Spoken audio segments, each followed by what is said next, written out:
Guys, meron tayong napakalabing kushit. Ang tawag dito ay pusit. Di natin alam kung paano luto dito, pero alam ko adobo lang. Pugasan lang natin. Tanggalin natin itong kanyang likot-likot.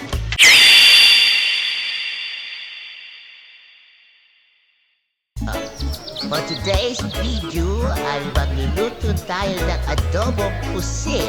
So ngayong araw na to ay nandito ako ngayon sa aming palengke. Malapit dito sa aming tirahan. Tayo ay na bibili ng ating lulutuin pusit.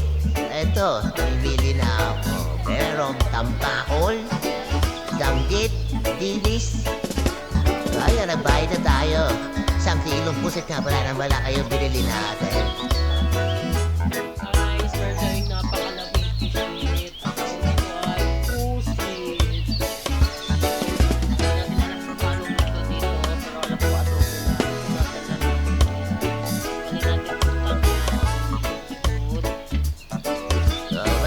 Nandito pag-uwi namin sa bahay, hugasan na natin yung pusit.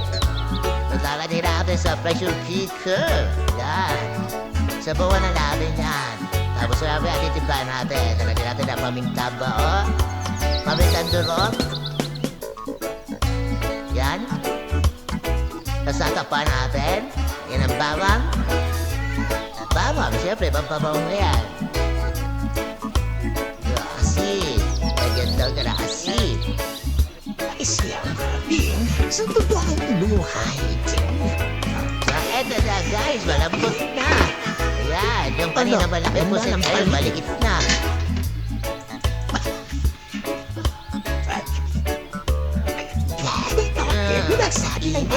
Dating kanina, napakalaki. Isipo na natin.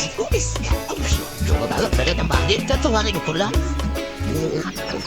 Handa natin marikado. Diba dahil sinin na ba? Sibuyas, bawang, tsaka luya para pantandal ng lansan. Pampalasa na rin yan. Hiwa tayo. Habang naghihiwa po ako rito ng bawang at marikado. So pag-usapan muna natin si Marites, yung aming kapitbahay na malakas ang wifi. So, yan, habang niluluto namin yan, nag-iwa kami. Naamoy na nila yung ano yun, yung amoy ng pusit.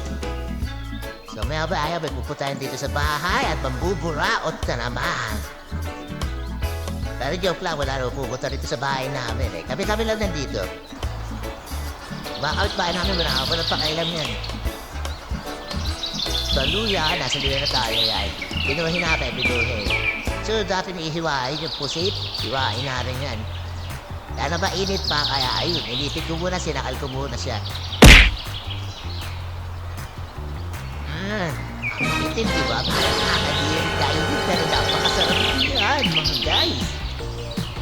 Tatanda rin natin dyan yung yung ngipin niya.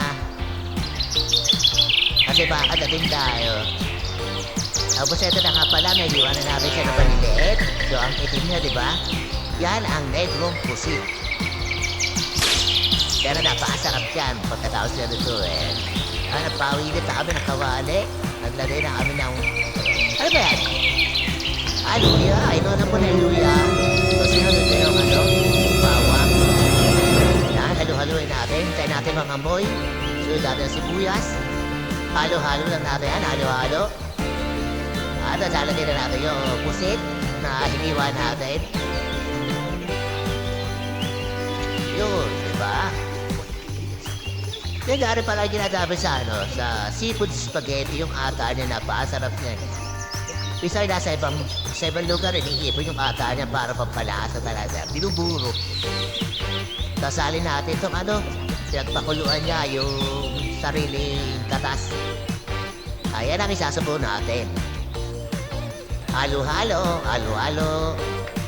Tapos lagyan natin ang siling verde. Yan, masarap yan. Dagdag sipa rin yan para sa mahilig sa mga maanghang. Lagyan na pamintang durog. Lagyan na magic sarap. Magic sarap. Baka naman. Lagyan ng laurel, pagpabango. Halo-halo. Suka. Konti lang. Huwag nang haluin. Para hindi umashay. Tayo na natin maluto. Kasi peso pa yun. So, eto na guys. Luto na yung ating adobong pusit. Simpleng ulam namin ngayong araw na to. Baka kumakain ba kayo ng ganyan typing na ulam? Tikpan nyo, napakasarap naman yan.